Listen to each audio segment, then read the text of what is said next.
Aurélie Duplat, directrice développement entreprise et talent à l'ESDES, on me dit dans l'oreillette depuis 10 ans, et Marie-Laure Trapeau, responsable relations entreprises et stages. Vous allez nous partager vos conseils, votre expérience sur l'accompagnement à la recherche de stages, à la recherche d'alternance. Merci d'être là.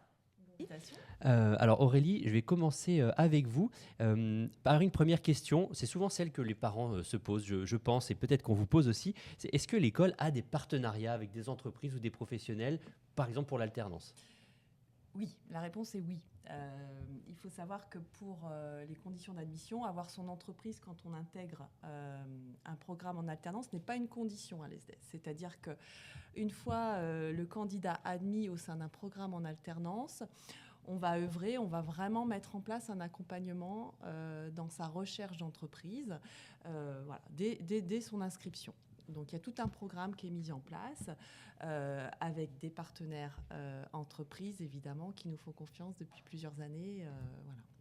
Et alors, on en parle un petit peu, on le touche du doigt, on va l'approfondir. Comment vous accompagnez concrètement les étudiants dans leur recherche de stage, d'alternance, de premier emploi ?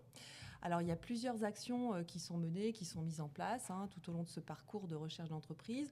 Alors déjà, les étudiants de l'ESDES ont un accès à un Career Center, une plateforme qui met à leur disposition tout un panel d'offres d'entreprises partenaires. Ces entreprises attendent prioritairement des étudiants de l'ESDES. Donc ça, il y a un bon volume d'offres qui est proposé tout au long de l'année. On met en place également des ateliers d'accompagnement, coaching, d'aide à l'élaboration des outils qui sont décisifs dans la recherche d'entreprise, notamment les CV, avoir un profil LinkedIn d'actualité, On met en place, Marie-Laure pourra en témoigner aussi, des job dating dédiés avec un certain nombre d'entreprises, partenaires qui viennent recruter sur place nos étudiants. Il y a un bon panel d'entreprises, un bon volume d'offres.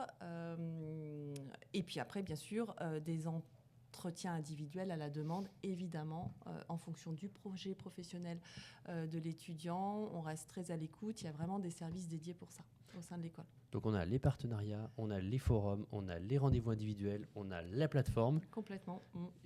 On est bien entouré. Voilà, on est bien entouré. On essaye de préparer au mieux les étudiants. C'est vrai que encore aujourd'hui, on bénéficie d'un taux de transformation qui est quand même très satisfaisant puisque plus de 90% de nos étudiants admis, inscrits, transforment, trouvent leur alternance. 90% des étudiants qui s'inscrivent à l'ESDES trouvent une alternance. Voilà, donc c'est un très bon taux de transformation et je crois qu'il ne faut pas qu'on en rougisse parce qu'il y a plein d'actions mises en place. Et en fait, chaque étudiant est vraiment accompagné, on y veille. Donc ça, c'est important de le mentionner ce soir. Merci pour ces premières informations. On parlait événements, on parlait forum. J'ai une question peut-être pour vous, Marie-Laure. Ça représente combien d'entreprises qui participent à ces événements ? Alors, on organise effectivement des forums de recrutement en ligne, mais aussi en présentiel. Alors, sur les forums en ligne, c'est vrai que ces événements fonctionnent bien parce qu'on a des partenaires qui viennent de toute région en France, mais également à l'international, donc ça a son importance. On peut compter sur ces événements en ligne entre 70 et 100 entreprises. Et puis sur les événements en présentiel, donc qui ont lieu sur le campus, on en a un qui a lieu par exemple ce jeudi après-midi, et on attend 45 entreprises avec à peu près une centaine d'offres proposées pour nos étudiants. Ok, et ces entreprises, elles proposent quel type de mission ? Alors, on essaye de proposer tout un panel d'offres qui répondent aux besoins et au cursus des étudiants. Donc là, on sera spécialisé sur le cycle L. Donc, on aura aussi bien des offres en marketing, sur des postes de chargé de marketing digital, assistant marketing production, mais aussi bien en finance. Ça peut être des postes d'analyste financier, conseiller bancaire. On peut en avoir en événementiel également, en RH, en business développement. Donc voilà, l'idée c'est que tout ce forum réponde aux besoins des étudiants et que ça soit gagnant-gagnant pour les entreprises également. Alors, une question pour vous, Aurélie. Est-ce que vous auriez un conseil à donner aux étudiants pour se démarquer sur le marché de la recherche de stage, d'alternance? Alors oui, alors ça va être la proactivité, c'est-à-dire qu'il faut se préparer quand même. Une recherche d'alternance, de stage, malgré tout, moi je le compare surtout en master à une recherche premier emploi. Donc ça se prépare. Donc on l'évoquait tout à l'heure, c'est avoir des outils de candidature vraiment optimisés, CV, profil LinkedIn, c'est savoir mettre en avant ses compétences, sa valeur à proposer, à l'entreprise. Donc ça, on accompagne aussi pour ça, parce que c'est pas toujours évident. Donc on a un programme de préparation à ça.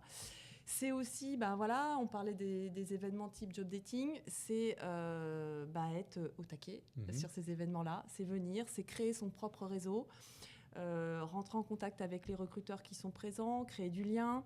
Et d'une opportunité, il en est une autre. Donc, c'est vraiment être proactif sur tous ces éléments-là. Alors, pardon, je vous ai coupé. Oui, non, mais normalement, ça fonctionne bien quand on est dans ce schéma-là. Est-ce qu'on a des types d'entreprises, un petit peu, peut-être une question pour vous, Marie-Laure, qui se dégagent dans les relations que vous avez avec les bassins d'emploi des deux campus? Alors, on a quelques grands groupes, pour ne pas les citer, mais on a aussi beaucoup de PME en région qui recrutent, mais également des startups qui proposent des offres avec des missions assez polyvalentes, donc enrichissantes pour nos étudiants. Voilà, l'idée, c'est qu'on ouvre vraiment à tout le monde, tout type d'entreprise. On va de la start-up au grand groupe. Ah oui.